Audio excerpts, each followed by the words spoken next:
They touch our cards. They touch a nice house. I don't really want to keep talking about the word touch, honestly. So anyway, that is during an open house. They keep in touch. They keep in touch.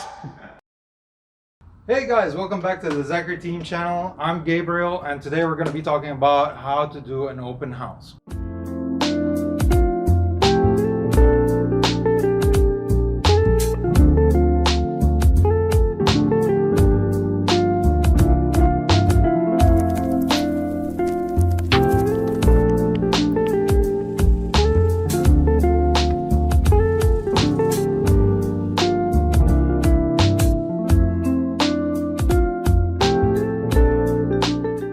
So, you want to do an open house. Perfect. This is a great opportunity to get leads. This is a great opportunity to get into the industry and get to know what's going on. So don't stress too much. And if you are stressing, don't worry. We stressed too. Christina and I, we were pretty stressed the first few open houses we did. All you need to do is just prepare. Prior preparations prevents poor performance. Always remember that. So if few days before, just make sure that you tell everybody you know, hey, I'm holding an open house, spread the word, and you can use social media, you can use text, you can use phones. In fact, actually something Christina and I always do, we print some flyers and we go a day or 2 days before to the neighborhood and we give out those flyers. We knock on doors, we let the neighbors know, hey, by the way, we have an open house next to you or down the street.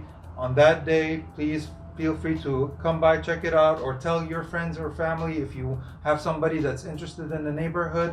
Because a lot of the times, you know, they want their parents to move in closer to them, or they want their siblings to move in closer to them, or their best friends. So this is a great opportunity to tell them, hey, there's a house available, and they will tell their friends. So that's a potential buyer right there.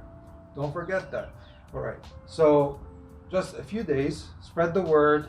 Go on social media, create an event, send that event to everybody, ask everybody to share that event. Worst case scenario, they're not going to do it, you're not going to lose anything. Some of them might do it, and that creates more exposure. So give it at least a week, start creating that hype. Hey guys, a week from now or a few days from now, we're doing an open house. And then the night before, you just prepare everything that you're going to be using for the setup and the staging and all of that. You know where everything is. You look at the traffic, you see how long it's going to take you to get there. Everything is prepared, your clothes, everything is set. So when you wake up, you don't waste time and you're there a couple hours early. Because number one, you want to study the neighborhood and see where the intersections are, where the main streets are. And that's where you're going to put your signs. You want to put as many signs as possible because that's going to drive traffic from the main streets into the area where the house is, and then you have your sign in front of the house that says open house, and I'm going to be showing you some examples of that. And so you want to be at least an hour early before, minimum an hour early before the time that you're going to start your open house, and that gives you enough time to put your signs and to stage the house. So speaking of, let's talk about signs. So speaking of signs, here's an example of one. This is one that we use. This is the most common. We use different kinds, and they tend to be expensive, and sometimes even people steal them, or like people get pissed off and they kick them or they throw them away. So always make sure that whenever you put a sign, it's like a public piece of land or nobody's like land, and if it's going to be next to a house, ask permission so you don't piss people off, right? And this is a good opportunity also for you to talk to somebody and tell them, hey, by the way, there's an open house close by, make sure you check it out. So you put it there, and we usually like to put it against the pole or something, so if there's a lot of wind, it kind of like supports it a little bit. So, and if you're just starting, you can't afford a lot of signs, ask around in your brokerage. A lot of people lend their signs or try and help like new agents. Like our mentor actually helped us with some of the signs, and that's why you're going to see some of the signs that we use are red, some are yellow. It doesn't matter. In the end of the day, they all drive into the same place. And speaking of that, you want to go and find a big intersection close to where your the neighborhood is. Maybe even more than one intersection, depending on how many signs you have. And put as many signs in that intersection because this is where the main traffic is going to be, and then drive all that traffic and start putting signs along the way from that big intersection to where the house is. And that's pretty much it for signs. Sometimes you might be doing an open house for a gated community and you'll have something just like this, you know. People are not going to be able to go in if they don't know the code. So you want to make sure that you leave a sign very close to where the code access is with your phone number, asking people to give you a call in case they don't know the code. And never put codes online or give them out sparingly, because you don't want to jeopardize the gated communities. You want to tell it to only the people that are interested, and that's another way for you also to get their numbers, because if they give you a call, you're going to have their number and you can always check back with them the day after and ask them, hey, what did you think of the open house? So that's another way of getting leads. Okay, so you prepared a few days before, you told everybody about the open house, you advertised it, you spread the word, you put in the signs. Now is the time that you prepare the house and stage it, so when everybody comes in, they feel impressed. And Christina's gonna show you how. Hi guys, I got a lot of information for you regarding the setup for an open house. Come on in. So essentially, I think Gabriel kind of started to do what we do beforehand, but on the day of, we typically like to show up early. I'm pretty sure Gabriel talked about the signs and stuff like that. So we get here, at least to the property, about 30 to 15 minutes early. And in that 30 to 15 minutes, we do a lot. So what we do is kind of because of COVID, if we come around this way, we set up this little stationary area. We set up our signage sheet, we provide masks, gloves, hand sanitizer for anybody. Also, if it's a house that's not vacant and people are currently living in it, we provide shoe covers because that's helpful. Another thing that we do is we kind of wipe down everything. We can kind of come this way and I can show you where we wipe it down. Kind of just general spots that we think that people are gonna maybe touch.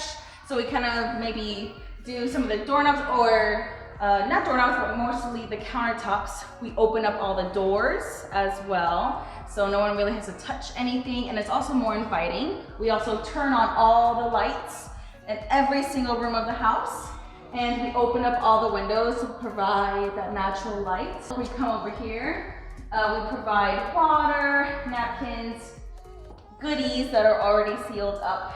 We provide the MLS listing for that said listing that we're doing that day, as well as our business card. We have our YouTube channel up and running. We don't have like our voices on the channel, but we have music playing, just kind of nice, chill, listening, pop music. And then we come more over here, more water, more cookies, and it seems to be a really big hit with the kids, but as well as the adults.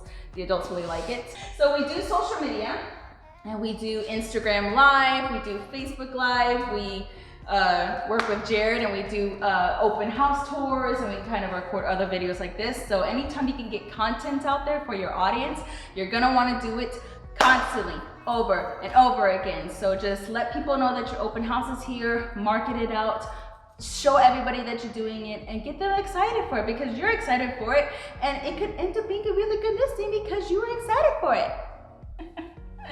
So we're just gonna reel it on in here, and Gabriel and I like to focus on the 5 senses, and here's how we do that. Please correct me if I lose my mind with remembering the senses. So we're gonna go first with C. We like people to see a nice clean house. We like people to see the lights. We like people to see just the energy in the home.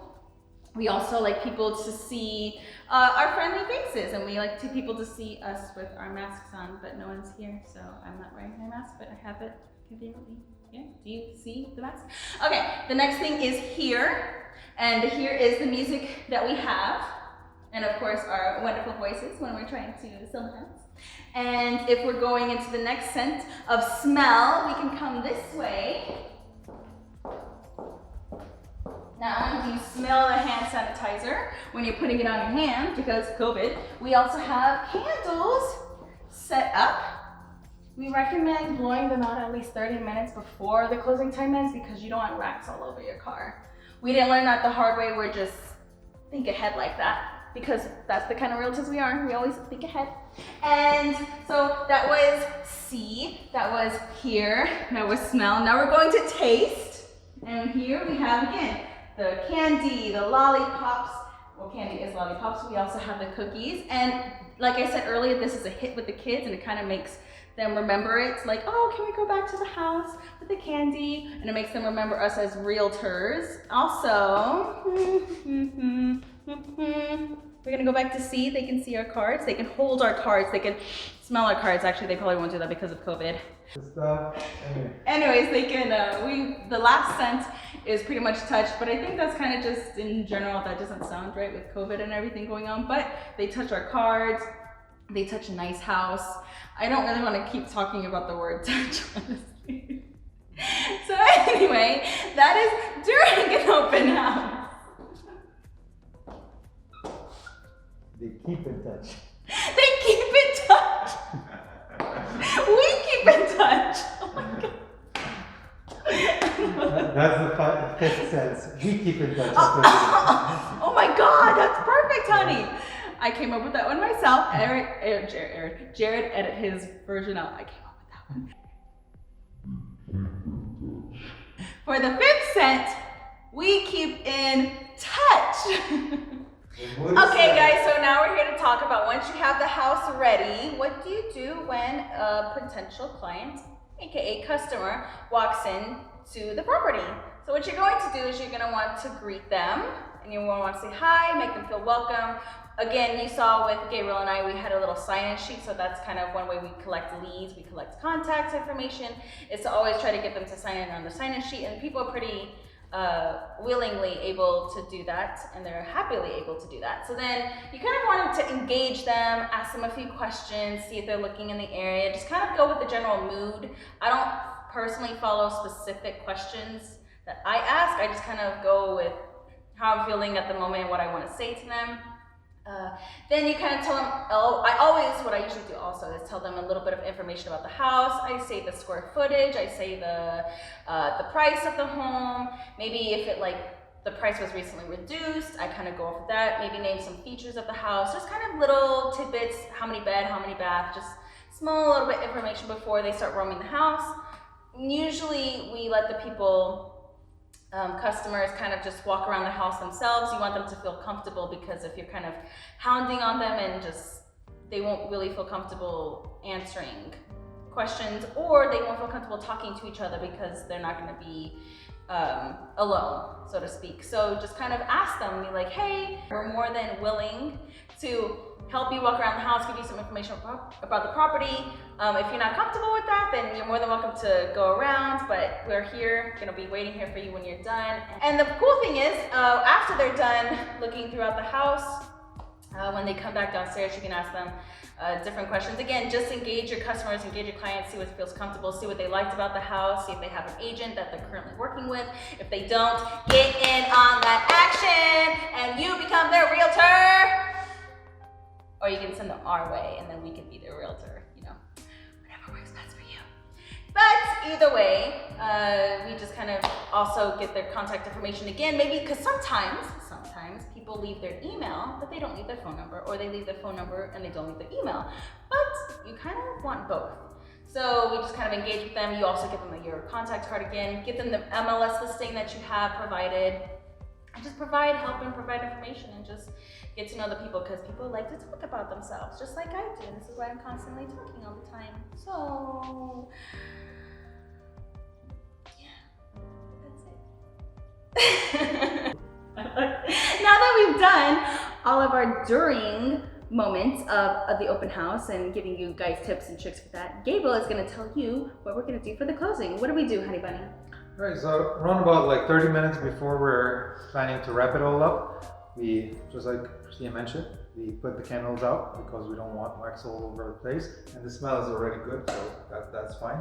And then bit by bit we start putting things away into the car. Like maybe we don't need all of this water, so we leave like one or two and move everything else away. We also get out over here, get out our wipes, and we start wiping the things that are less likely to be touched again, like counters, all the stainless steel stuff. And then by the time that we're done with that, it's usually like 10 minutes or 5 minutes before 4. That's when we just put everything in the car, wrap everything, go around the house, make sure all the lights are switched off, all the windows, the blinds are back down, all the doors are locked, everything is in the mint condition, the way it was supposed to be, or was when we came into the house, or even better, very better. And then we head out and we start picking up our signs. A lot of the times we don't find all our signs, unfortunately. Yeah, so if you have one of our signs, please call 210-504-5301. We would really like it back. They're not cheap. Thanks. Yes, and that's pretty much it. And then we go home, we go through all the information that we collected. If there's anybody that we've met, we follow up with them at least the next day. The most the next Latest day. by the next day. Yeah, so follow up. All of this charade is because you want to collect leads. So don't do all of that stuff and then not follow up. Not do anything about it. That would be ridiculous. That's a lot of work. So follow up, check in with the people that you've met, thank them for coming, ask them more questions, see if they would want to meet up, if you can send them anything. See how you can help. Just see how you can be helping them anyway. Exactly. That's what we do as real estate agents. We try and help. So help. And that's pretty much what we do. We hope you enjoyed this video.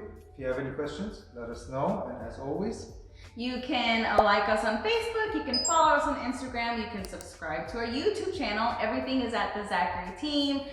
Visit our website. Our phone number is 210-504-5301. This is Gabriel. I'm Christina. We're the Zachary team with eXp Realty, and we'll catch you with the next one.